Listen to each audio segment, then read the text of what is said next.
একটা দিয়ে হয় না তোর? এই মেয়েকে তোমার বুঝাই বলতেছি। কিসব বুঝাবি তুই আমাকে? তুই আমার বয়ফ্রেন্ড নিতে চাস? আমি তোমায় বুঝাই বলতেছি। এই তুমি ওরে বলো নাই? তুমি ওরে বলো নাই তোমার সাথে আমার 3 বছর সম্পর্ক তুমি বলো নাই? আমি তো অফিসে মুখ দেখাতে পারছি না। কি করছিস তুই? তুই তো বলছিস আমি এই ছেলেকে ভালোবাসি মা। এই ছেলেকে ছাড়া আমি থাকতে পারবো না। এই ছেলের সাথে তোর কোনো ধরনের সম্পর্ক থাকা চলবে না। আমি এই ছেলেকে ছাড়া থাকতে পারবো না বাবা। আমি পারবো না।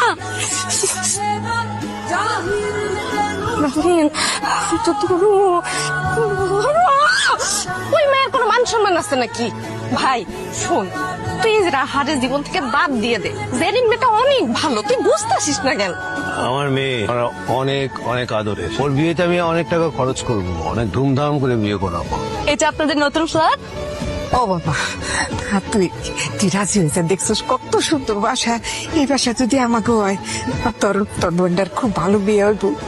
হ্যালো রাফিন, রাফিন তুমি প্লিজ ফোনটা আমার ধরো না প্লিজ।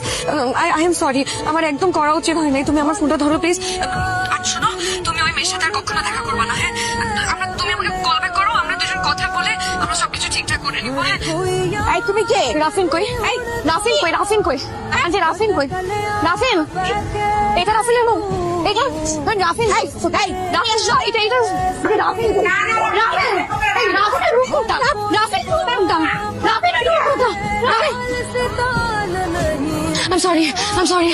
তুমি আমাকে আচ্ছা শুনো, তুমি আমার কথা শুনো। তোমাকে মাফ করে মাফ করে দাও। আমি বাচ্চা ঠিক আমি মাফ করে দাও। প্লিজ আমাকে মাফ করে দাও, কোনোদিন হবে না। চল চল। হ্যাঁ প্লিজ নিয়ে যান আপনাদের মেয়েকে। আপনাদের মেয়ে আমার হাজবেন্ডের জীবনটাকে একদম হেল বানিয়ে রেখেছে। রাফিন, রাফিন বলো, তুমি সবাইকে বলো যে তুমি আমাকে অনেক ভালোবাসো। প্লিজ প্লিজ রাফিন, রাফিন চুপ করে থেকো না। রাফিন প্লিজ কথা বলো। জেনিন প্লিজ, তুমি কি করছো রাফিনকে আমি জানি না, কিন্তু রাফিন তোমার সাথে ভালো থাকবে না। রাফিন আমার সাথেই ভালো থাকবে, ও আমাকে ভালোবাসে। আমার বোনটা পঙ্গু, এই কারণে ওর বিয়ে হয় না। আবার যদি কেউ ওকে বিয়ে করতে রাজি হয় তাহলে মোটা অঙ্কের টাকা চাই যৌতুক হিসেবে। রাফিন, আমি না এই বিয়েটা করলে আমার বোনের বিয়েটা হয়ে যাবে। আমার বাবা বছরের পর বছর মৃত্যুর সাথে যুদ্ধ করতেছে, চিকিৎসার অভাবে, টাকার অভাবে। আমি যদি আজকে এই বিয়েটা করি তাহলে আমার বাবার অপারেশন হবে সিঙ্গাপুরে। আমার পরিবারের এই শহরে মাথা গোজার কোনো ঠাঁই নাই। আমি যদি আজকে এই বিয়েটা করি তাহলে তারা নিজেদের হেঁটে থাকতে পারবে। আমি করছি। তুমি না বলতো আমাকে হ্যাঁ, আমি আমার কথা কোনোদিন আমাকে অন্য কারো হতে দেবে না। আমার কথা শোনো।